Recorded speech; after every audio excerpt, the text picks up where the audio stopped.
Friendships, peers, and peer groups. Parent-child relationships are not the only significant relationships in a child's life. Friendships take on new importance as judges of one's worth, competence, and attractiveness. Friendships provide the opportunity for learning social skills such as how to communicate with others and how to negotiate differences. Children get ideas from one another about how to perform certain tasks, how to gain popularity, what to wear, say, and listen to, and how to act. This society of children marks a transition from a life focused on the family to a life concerned with peers. Peers play a key role in a child's self-esteem at this age, as any parent who has tried to console a rejected child will tell you.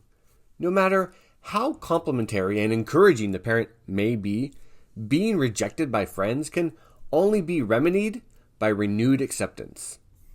Children's conceptualization of what makes someone a friend changes from a more egocentric understanding to one based on mutual trust and commitment. Researchers believe that these changes are linked to advances in cognitive development. Brian Bigelow and colleague outline 3 stages to children's conceptualization of friendship. Stage 1. In Stage 1, reward, cost, friendship focuses on mutual activities. Children in early, middle, and late childhood all emphasize similar interests as the main characteristics of a good friend. Stage 2. In Stage 2, normative expectation focuses on conventional morality. That is, the emphasis is on a friend as someone who is kind and shares with you. 5th graders emphasize this in a friend more than 3rd or 8th graders. Stage 3. In Stage 3, empathy and understanding, friends are people who are loyal, committed to the relationship, and share intimate information. 8th graders emphasize this more in a friend. They also found that as early as 5th grade, girls were starting to include the sharing of secrets and not betraying confidences as crucial to someone who is a friend. Friendships are very important for children. The social interaction with another child who is similar in age, skills, and knowledge provokes the development of many social skills that are valuable for the rest of life. In these relationships, children learn how to initiate and maintain social interactions with other children. They learn skills for managing conflict, such as turn-taking, compromise, and bargaining. Play also involves the mutual, sometimes complex, coordination of goals, actions, and understanding. Through these experiences, children develop friendships that provide additional sources of security and support to those provided by their parents. 5 stages of friendship from early childhood through adulthood. Robert Selman, 1980, outlines 5 stages of friendship from early childhood through adulthood. In Stage 0, momentary physical interaction, a friend is someone who you are playing with at this point in time. Selman notes that this is typical of children between the ages of 3 and 6. These early friendships are based more on circumstances, such as a neighbor, than on genuine similarities.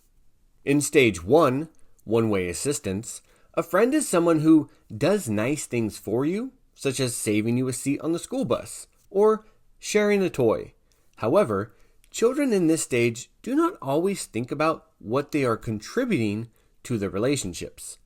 Nonetheless, having a friend is important, and children will sometimes put up with a not-so-nice friend just to have a friend. Children as young as 5 and as old as 9 may be in this stage.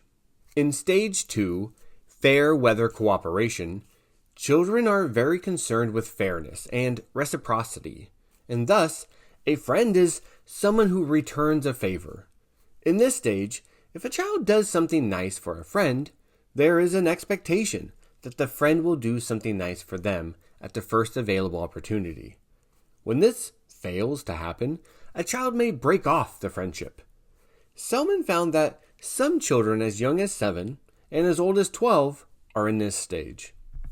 In stage 3, intimate and mutual sharing, typically between the ages of 8 and 15, a friend is someone who you can tell them things you would tell no one else. Children and teens in this stage no longer keep score and do things for a friend because they genuinely care for the person. If a friendship dissolves in this stage, it is usually due to a violation of trust. However, children in this stage do expect their friend to share similar interests and viewpoints and may take it as a betrayal if a friend likes someone they do not. In stage 4, autonomous interdependence, a friend is someone who accepts you as you are, and you accept them as they are. In this stage, children, teens, and adults accept and even appreciate differences between themselves and their friends. They are also not as possessive, so they are less likely to feel threatened if their friends have other relationships or interests. Children are typically 12 or older in this stage. Peer groups. Peer relationships can be challenging, as well as supportive. Being accepted by other children is an important source of affirmation and self-esteem, but peer rejection can foreshadow later behavior problems, especially when children are rejected due to aggressive behavior. With increasing age, children confront the challenges of bullying, peer victimization, and managing conformity pressures.